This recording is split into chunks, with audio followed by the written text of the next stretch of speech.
What I know, deep in my heart, is about half of the population is interested in football. That's for sure. So I can see that if you talk about football, you get an interest of about 50% of the population, then you can go from this to the Holocaust. Zur größten Sportveranstaltung in Theresienstadt, zum Fußballwettspiel. Um die Zuschauermenge fassen zu können, findet das Wettspiel immer auf dem Hof einer früheren Kaserne statt. Wegen des etwas beschränkten Spielraumes sind die beiden Mannschaften nur je 7 Mann stark. Trotzdem wird von Anfang bis zum Ende den begeistert mitgehenden Zuschauern ein hartes Spiel geliefert.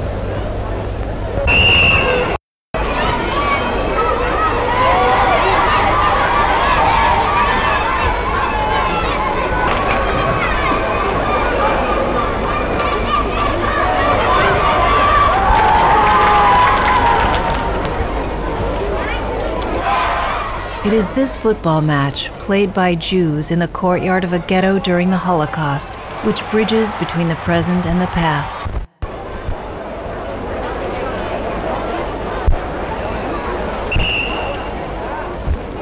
The skills displayed by the players and the flow of play are easy to follow today. However, the period in which the game took place is unimaginable.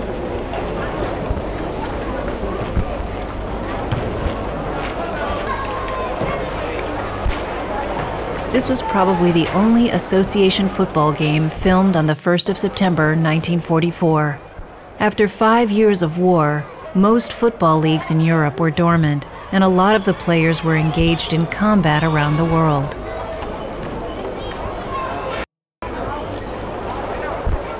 The Jewish players pictured here were actually fighting for their lives as they tried to survive the horror around them.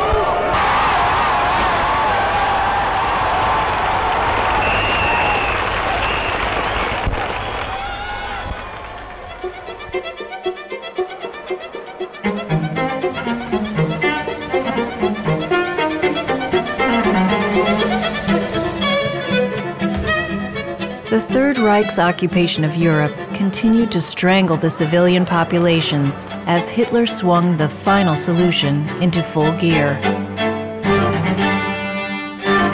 In the East, the Nazis decimated Europe's Jewish population.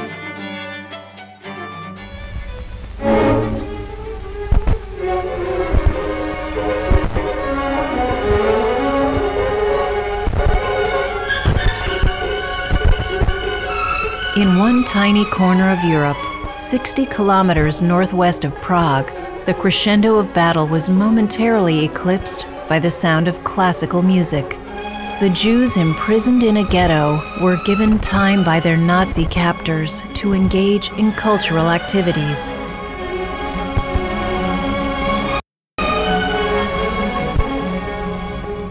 The fortress town was set up by the Nazis to hold the Jews of Czechoslovakia and prominent Jewish elders from Germany.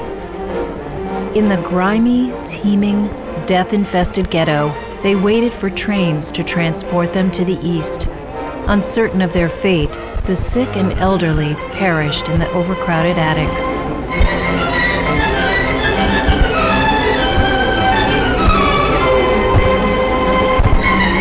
The stronger prisoners survived the long, enforced labor workdays with a promise of free time for cultural activities.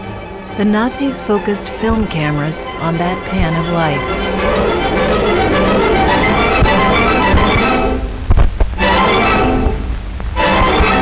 They produced a propaganda film called Trezínstadt, a Jewish settlement.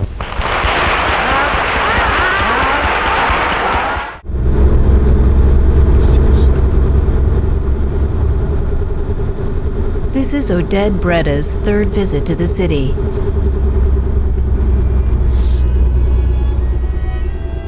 הכפר הזה פה בצד ימין נקרא מושוויץ. עליו הייתה מגיעה הרכבת פעם, ושם הלכו ברגל, ושם. Now we see the walls, typical walls around the city. Red brick wall. This is why this city was chosen to be the prison, because of those walls.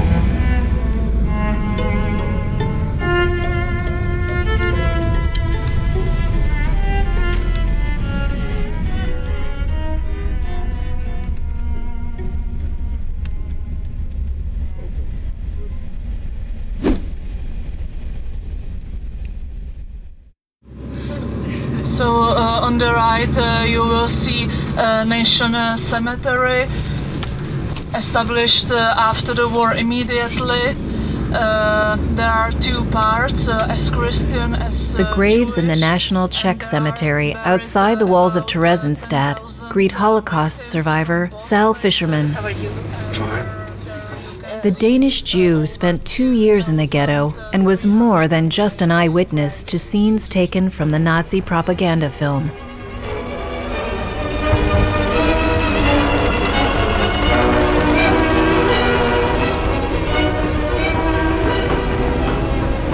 Fisherman was an actor and lighting boy on the film's production crew, led by Kurt Gehren, an acclaimed pre-war figure in the German movie industry. The SS stalked the crew, checking everything they shot. Wenn der Arbeitstag endet und der Feierabend beginnt, Fisherman remembers that in that scene, the director was only allowed to talk to Jews. These people who take the film was not Jews, and we had an S-man with us, and one of the filmmen has asked Gehren, and the SS-man has said, "You darf nicht fragen ihm der Judenschwein, du darf mir fragen." That have he said. What does that mean? You darf not him, you darf to me speak, you darf not to him speak.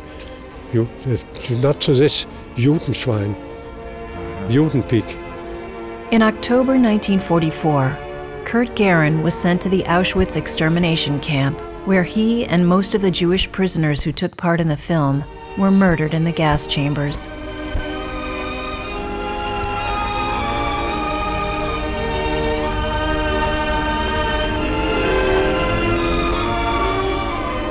And altogether, how much time it Fisherman took you explains to how shoot? they shot the football I'll scene. show you, for example. Yes, I know this. Yes, yeah, there's a camera here. Yes. And there was a camera over here. Yes, from this side. Yes, okay. on this side. Yes. And there was a camera on this side also. And from both sides. this is the camera that you were here, the camera Yes, that was shooting exactly, this. exactly. Okay. Do you know who is this guy? I don't The tall know. one? No, I don't know. My uncle.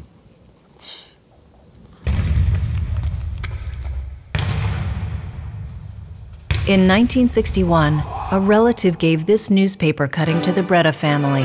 They recognized Pavel Breda. The picture of his uncle left a lasting impression on Odette.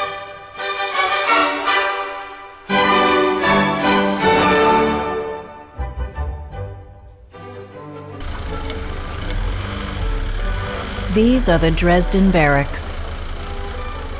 Today they are off limits, dangerous, dilapidated buildings, abandoned after the exit of the Czech army, an uneasy resting place for ghosts of the past.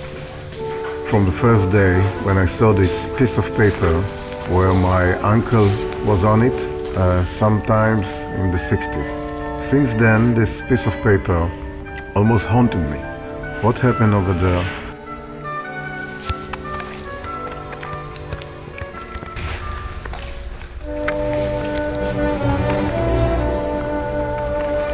I guess not too many people can find their relatives live, moving pictures. They can find their relatives from the Holocaust, like the people that we saw in that propaganda movie.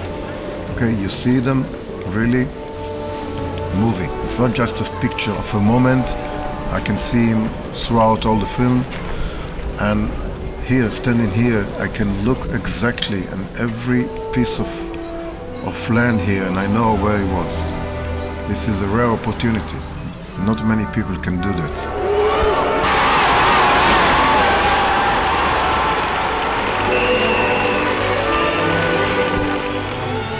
The children who sat in the arcades wrote diaries. They just had a feeling, like, by the way, like adults, that they need to document everything for the future because something very wrong is going on here and we need to document it. In their newspapers, the children reported how the trains transporting Jews to the east weakened the teams.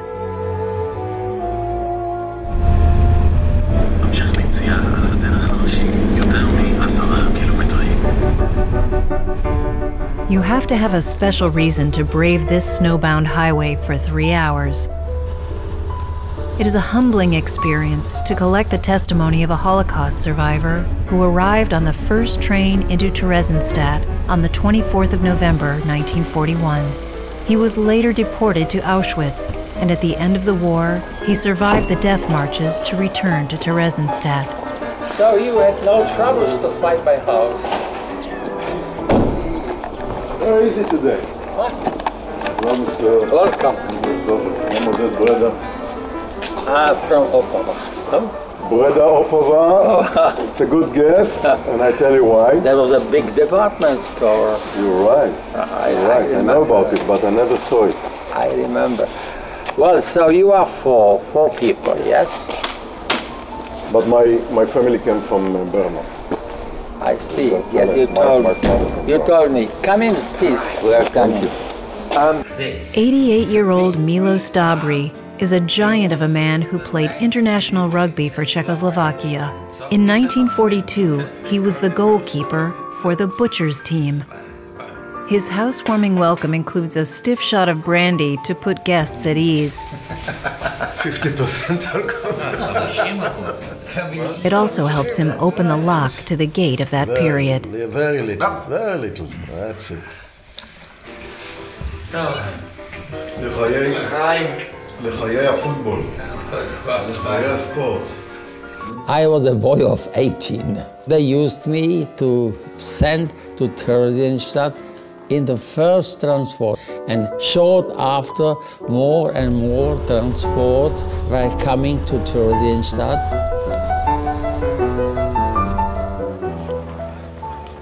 The Jews were processed and thrust into a lifestyle whose primary state was one of survival. The Nazis, they gave the order to the people, the scientists, find out a system of feeding which must be too much for living and too little for dying. And so they introduced a system of feeding which I found in all concentration camps I passed later on. Instead of a normal man who is not working too heavily, must get 2,400 kilocalories. It's, you know, yes. And they gave us only 900. Theresienstadt was run by a Jewish self-administration, and the Germans allowed the prisoners to have activities after working hours. The Football League teams were based on the player's place of work. Dobry worked in the butchery, close to the food, and was given the task of forming a team. I was a football player before, I knew, but it's a good idea. And so I found some people, not from the butcher, because you must know that to be a butcher, it was a privilege, because the butchers, they could eat, and the other people had no opportunity. And we knew about people, professional people, like Aule Mahrer. What Mahrer got in exchange of being part of the butcher teams, he got more food? More food? Yeah. He was invited to take part to our group, and we have been cooking and having good soups, beef soups and so on. It was his salary. The Football League was run by committee and had its own logo. The matches were professionally organized and officiated. According to attendance records, tens of thousands watched the games. You see the name Reach here? Kurt Reach and Egon Reach. You see the name Reach? Reach. I see. He gave me a goal from the distance of 15 meters. Yeah. I remember him. You remember this goal, huh? You don't forget this kind of goal. In the heart of the winter in 1942, when the ghetto was overflowing with people and the mortality rate was at its height, Milos Dobry played on a muddy field next to the newly constructed crematorium. Dobry sensed that winning the game was key to his survival. Well, it was a game against the Nazis, and I was playing this bloody game against the Nazis. I had to accept the game played by the Nazis against me. Yes, I had to accept the still of the game. They wanted to kill me, and I was against, I didn't want. Between 1941 and 1945, 157,193 prisoners passed through Theresienstadt. 35,409 died in the ghetto from hunger or diseases. 88,129 were deported to extermination camps. 4,136 survived.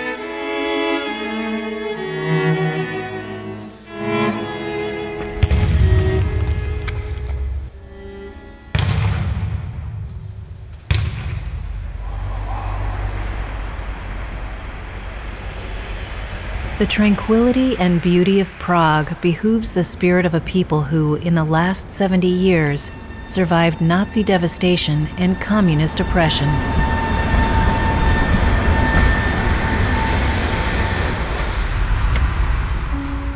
Professor Toman Brod was 13 years old when he watched football games in Theresienstadt.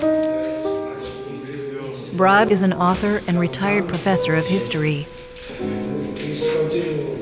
Football was a matter of a pleasure, because we were despaired from the conditions prevailing in the ghettos and concentration camps, and we need some pleasure in our desperate time, desperate life,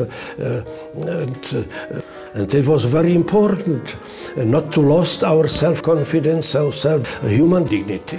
It is crazy, but it is reality. Many things were crazy. Nevertheless, they were a reality. Today, we went to the stadium. Sparta fans, yeah.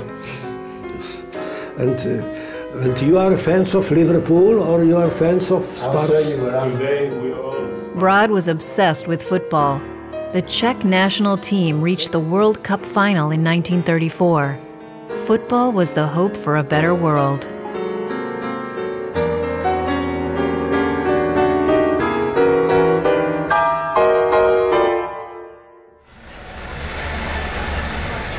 For the first time in 75 years, he makes an exception and joins us in the Sparta Prague Stadium to watch his team play Liverpool. He has not set foot in the ground, which is 10 minutes' drive from his home. Ladies and gentlemen, welcome to the UEFA Europa League match between AC Sparta Prague and Liverpool FC, and especially warm welcome to our visitors from England.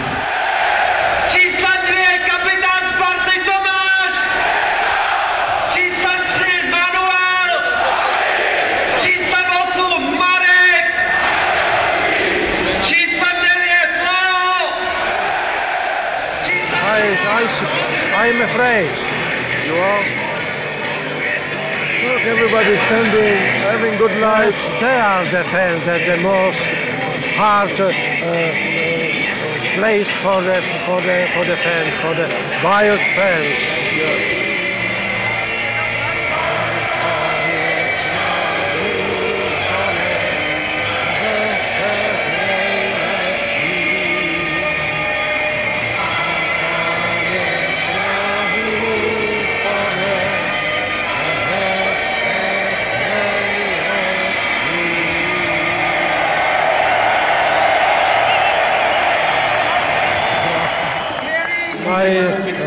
Memories, my feelings go back to my childhood. If I see this place and these games and these players, that it is a satisfaction for me that I am able to see again after more than 70 years again the football here on this very renowned stadium.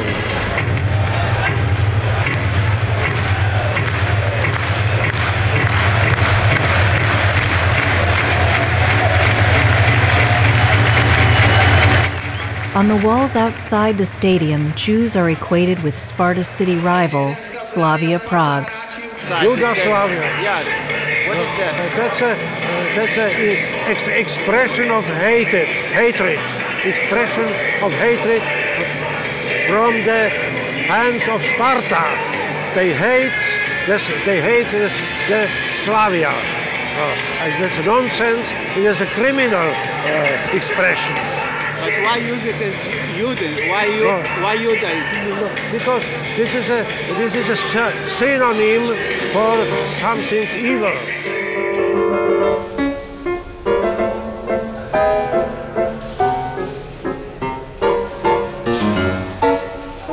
These symbols of evil are a stain on the beauty of Prague and its rich Jewish heritage.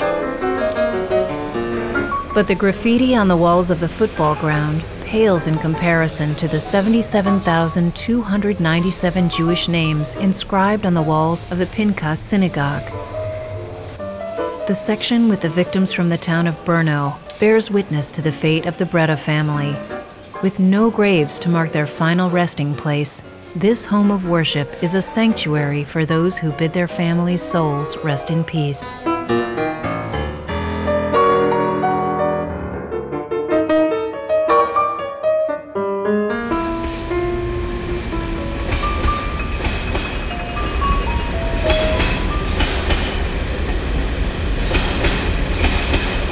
The railway line that runs opposite the building is the signpost marking the Breda pre-war residence.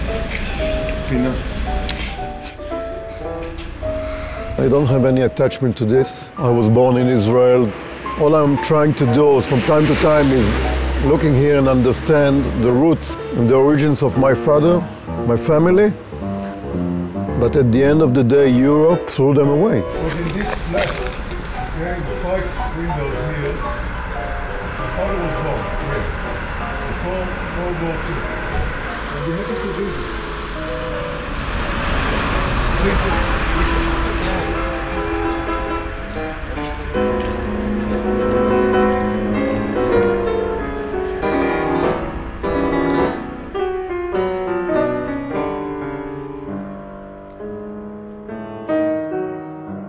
The Breda family, my grandmother, my grandfather, my father, and Pavel, they were here.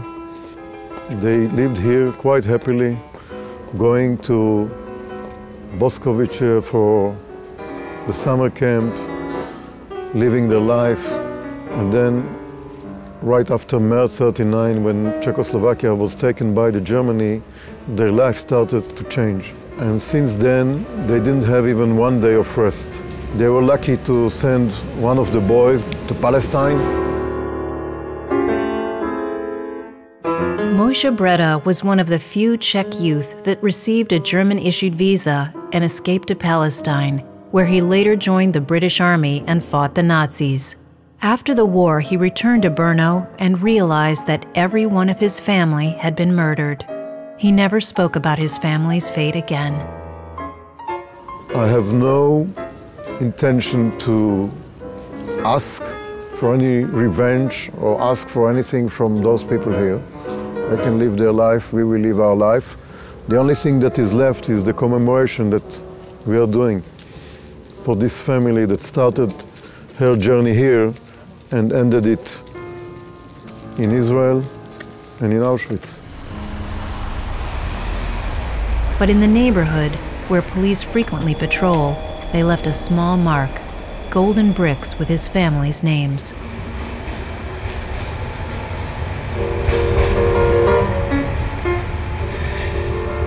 Before the war, there were 14,000 Jews in Brno. Less than 1,000 came back from the war to here. What I can say is that there is no Jewish community in Brno, there are Jews in Brno. I was looking with my father out of the window to the street, and we seen black cars were black Mercedes with S8 going down the street, stopping 2 SS or 3 SS, getting out of the car, going up, somebody taking and coming with a Jew or They find there and put him in the car and took him out. Moshe Breda shares memories of Brno with his son. A family trip in 2005 was the first time they began to relate to the past. Today, he is able to recall those frightening times before they were expelled from their homes. Why you didn't speak about the Holocaust at home, to us, to the family? Nothing, never say anything.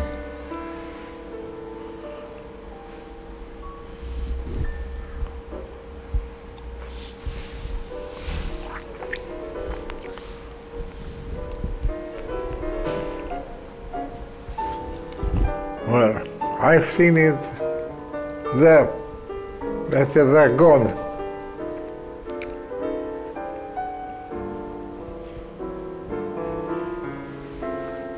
And you have to get going. I never stop, I never look back. But still I can't help it.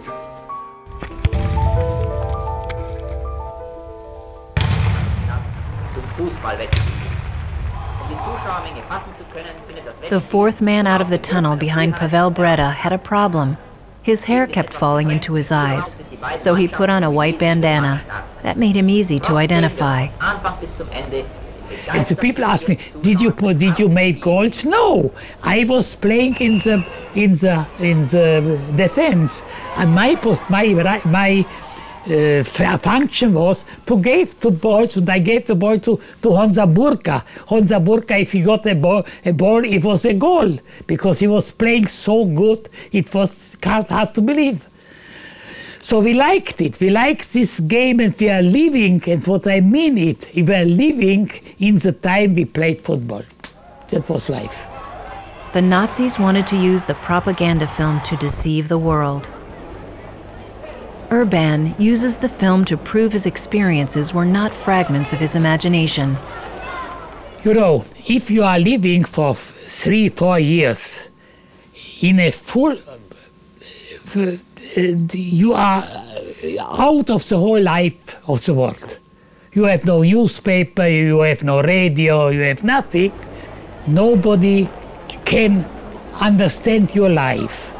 And now you come out of the camp, try to explain, and we didn't try to explain, but no, because nobody could understand us. But suddenly you see a picture that you were living in this time. I was living in the ghetto. I'm very lucky that this kind of films they found. I see myself playing football, running on the road. So everything is true. It wasn't a story that I'm telling to somebody. Pavel Breda. Breda has referenced Peter Urban's autobiography as an authentic source, proving that his uncle played in the game. This book, in Hebrew, you signed here. This is actually the evidence that Pavel Breda, my uncle, was playing with you. However, the secrets behind the making of the Nazi propaganda film lie in Holland, and a visit to the basement of a Dutch historian.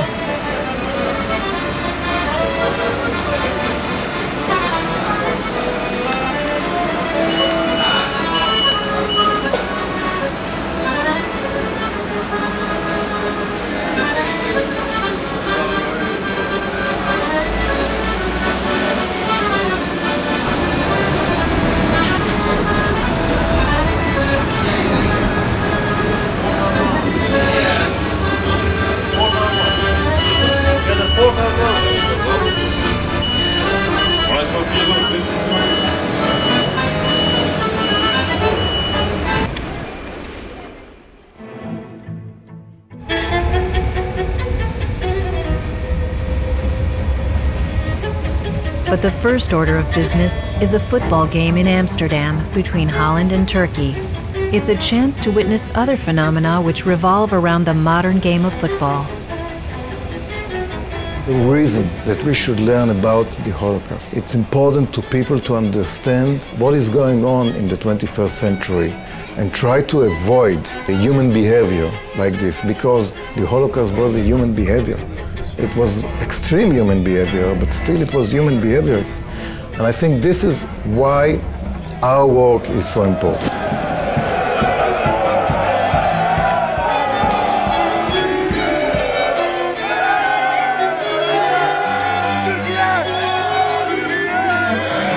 Turks who live in Europe use football as an outlet to express nationalist beliefs. Outside the stadium, they feel the comfort of being in the majority. From what I saw in the game, I felt that Turkey is playing at home. Can you Yeah. I had the feeling at the moment I arrived at the stadium. But I know, and I knew that the public of Turkey is very fanatic.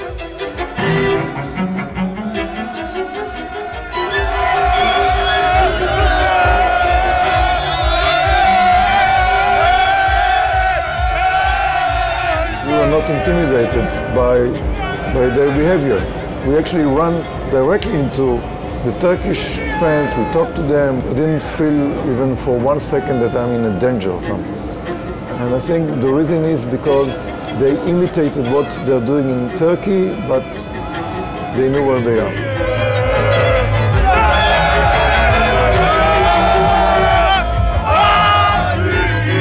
I don't see myself as a Hollandish people. I'm a Turk, you know. I am 100% Turk, not Hollandish. I can have a passport, Hollandish Republic, you know, but I am a Turk.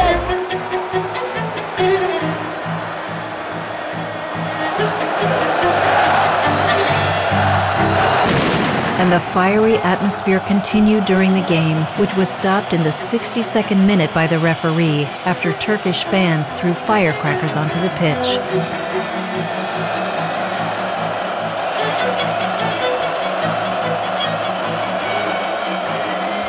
They almost blow the game. They start to throw fireworks, which is against the referee rules, and the referee actually asks the players to go to the crowd and ask them to stop, because it's a friendly game after all. What is good about it, that everything is on the TV screen, everything is the stadium. We don't take it really to the battlefield. And I have a feeling that maybe for many people that's enough. The football field is good enough for their feelings. Holland won the game 1-0, and the Turkish fans returned to the norms of daily life. What we see now is other xenophobia issues like Islamophobia in Europe. We see it developing now. We see how the European, some of them, start to fear from the Islamic religion, culture in their countries.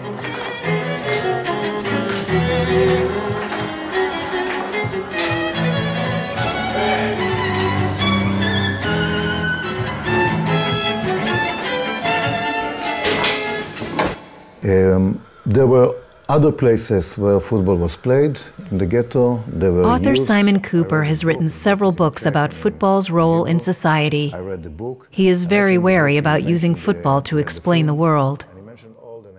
Do you think that the wars in Europe moved to the stadiums? Nah.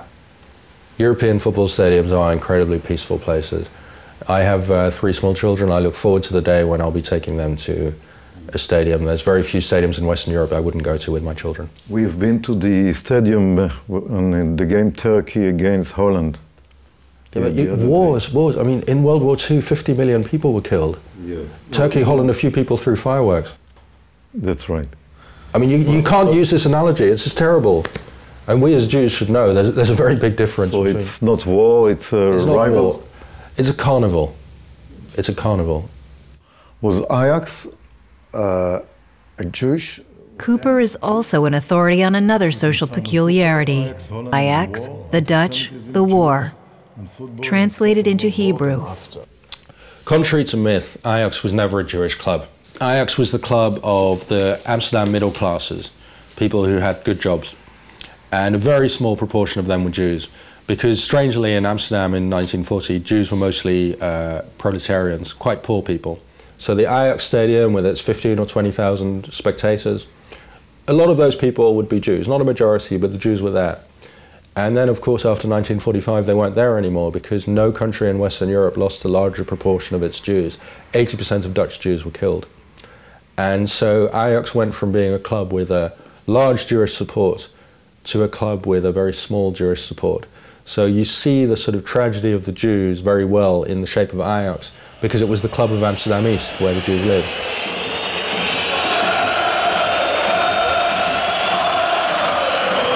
The fans of Ajax call themselves the Jews.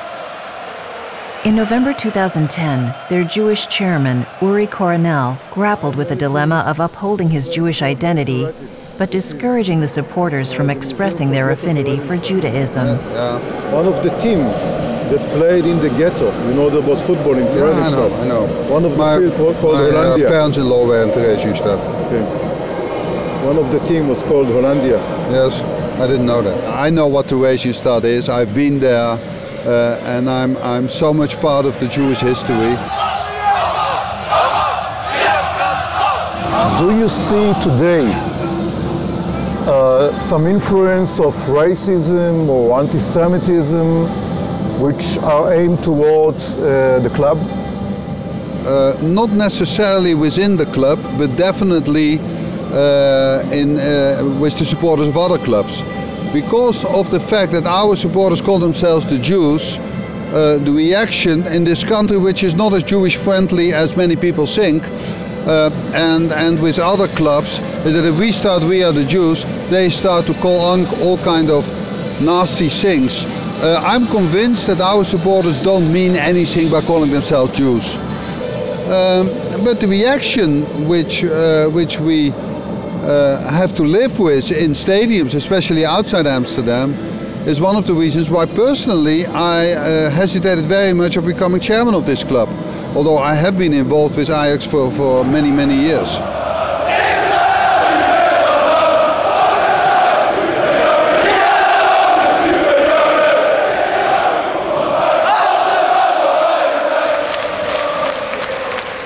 What I don't like about myself is that I started to get used to it. If you would have told me 40 years ago, when I was already involved in Ajax and supported Ajax as a young man, I would never have believed that these kind of things would happen here. Now you're getting used to things. Why the flag of Israel? The flag? Yeah, yes. Yeah, that is typical Ajax, eh? Jewish. Typical? Yeah. What do you mean? Yeah. Can I buy the Israeli flag? Yeah. And it's allowed? Which one? The middle one? I would like to know. No, this is not the Israeli flag. No. Oh, that one.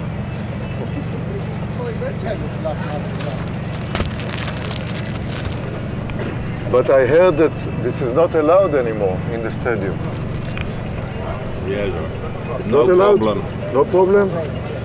There was a word beginning with N that some football fans used to shout at players like me. They don't do it anymore. There was a word beginning with P that some football fans used to shout at players like me, but they don't do that anymore either. But for some In reason, England, Tottenham Hotspurs are known as the Jewish team. The opposing fans call them the Yiddos, which is a derogatory term. What they're chanting is a racist word for Jews, the Y word. The Y word is just as bad and just as offensive as the N word and the P word. But some of you might think it is the professional football players who lead the counter-campaign. It's just a bit of a laugh. Is it? Well, what about these chants?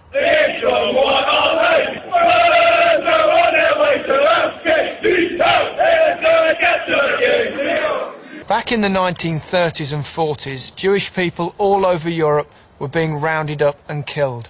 People called them Yids. So if, in today's game, you fancy joining in with what you think is a bit of harmless chanting,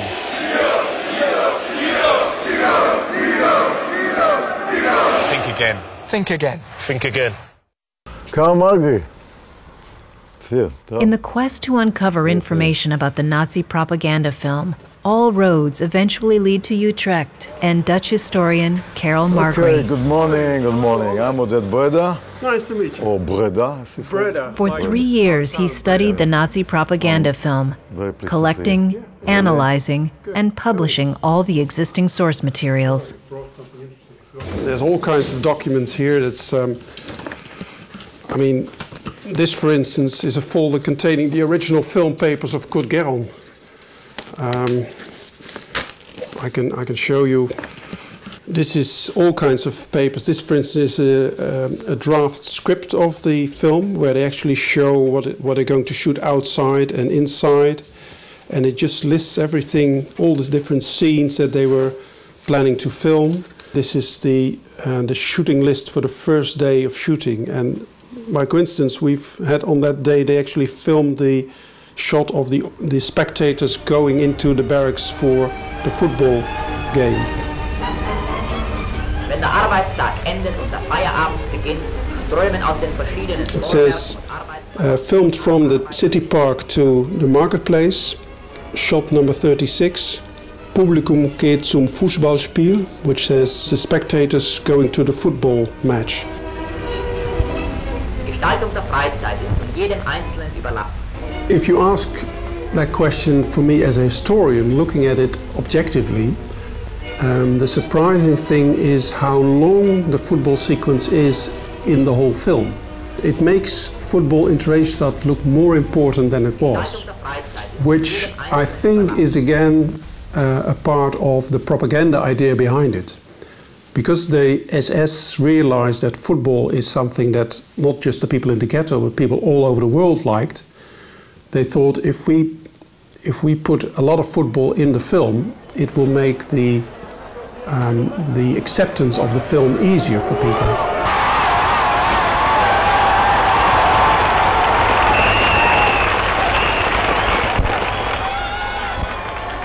Aren't you afraid that if you show an exciting football match, that the reaction will just be the opposite way, that people will say it cannot have been that bad if they were just playing football and enjoying themselves? Aren't you running a risk there? I'm very afraid. We call it the summer camp effect.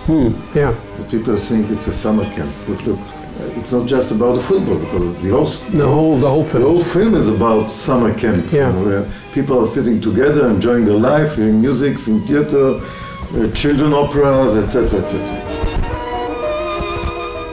All the people that you see in the movie, almost all of them, were dead between 4 to 6 weeks after this film.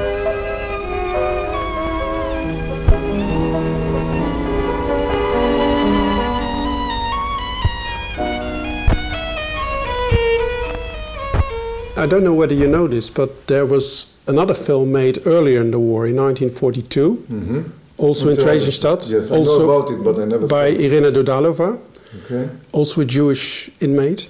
And there's football on there as well. Really? And this is in 1942, in the late autumn of 1942, which was the worst period of the ghetto. Yes. This was the time when most people died, when the misery was at its highest. And at that very moment, they decided to make a movie. And at that very moment, you see it's winter, it's very cold. They are playing on the embankments around the fortress. They're playing football. You actually see the crematorium in the shots later on. And the film crew comes running, walking past. Look, they're walking past, and then the shot is pointed the other way, and then you see the crematorium in the background. There, Yes, the crematorium. Yes, now I know where it is. Wow. In 1942, there was not enough room in the graveyard for the dead, so the Nazis built the crematorium to burn bodies. In September 1942, 58,491 people were crowded into the ghetto. 18,638 arrived on 38 transports. 13,004 were sent to the east. 3,941 people died that month, with 156 perishing in one day. All the bodies were actually at the beginning were kept in boxes. More than 30,000 boxes in Terezin with the names of the dying people written on them. But at the end of the ghetto days, the Nazis decided they are going to destroy every evidence they could about the ghetto, so they ordered the Jews to move all the boxes to the river which is next to Terezin, So all the ashes actually were thrown to the river.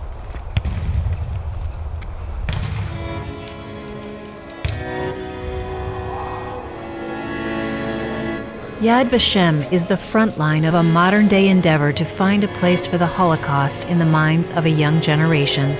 Israeli and German youth players break away from their annual winter tournament to face the atrocities of the past.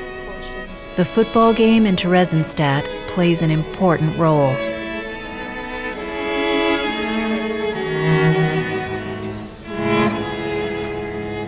היו קבוצות בשמות של מקומות שהם באו, כמו ספרטה פראג, כמו אוסטריה וינה, כמו פורטונה קלן, והיו קבוצות שנקראו על שם שמות של מקומות בחוץ לארץ, כמו ארסנל, הייתה שם קבוצה כזאת.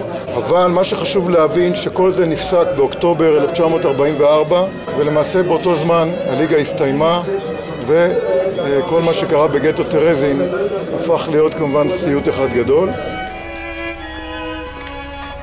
Delegations from the two countries most intertwined in the Holocaust come together to exorcise demons from the past. Nationalspieler oder eine deutsche Nationalspielerin darf nicht vergessen, was vor 60 Jahren vor eurer Geburt in Deutschland geschehen ist. Ihr habt es eben zum Teil verfolgen können. Menschen wurden gedemütigt, ihnen wurde ihre Würde genommen. Sie wurden umgebracht, sie wurden gefoltert, sie wurden ermordet. Ihr habt das Ende gesehen und das Bild vor Augen, wie Menschen jüdischen Glaubens ihr eigenes Grab schaufeln mussten, sich ausziehen mussten, erschossen wurden und in diese Gräber fielen. אחד הרגעים הקשים ביותר שעברתי בחיים זה לראות את אבא שלי, זיכרונו לברכה, היחידי שהצליח לשרוד את השואה, ביום שנקבע בצורה אקראית. עטוף בתפילין ובבכי חרישי.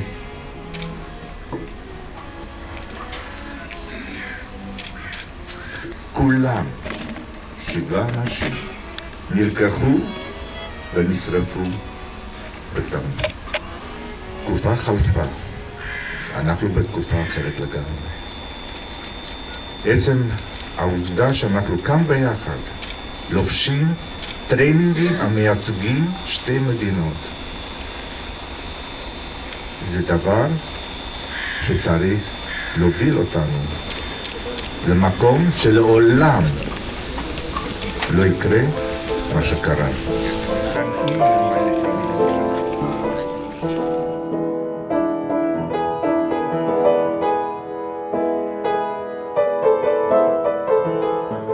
I got married, yes. When my son was about 10 or 12, my girl was 8. With my wife, she survived also. We tried to tell them about our faith, yes. They didn't want to listen. They did not want to listen. I think that they were ashamed or something like that. The grandchildren, they reacted positive. They wanted to know, and they asked me. But the children, during the communist system, they did not.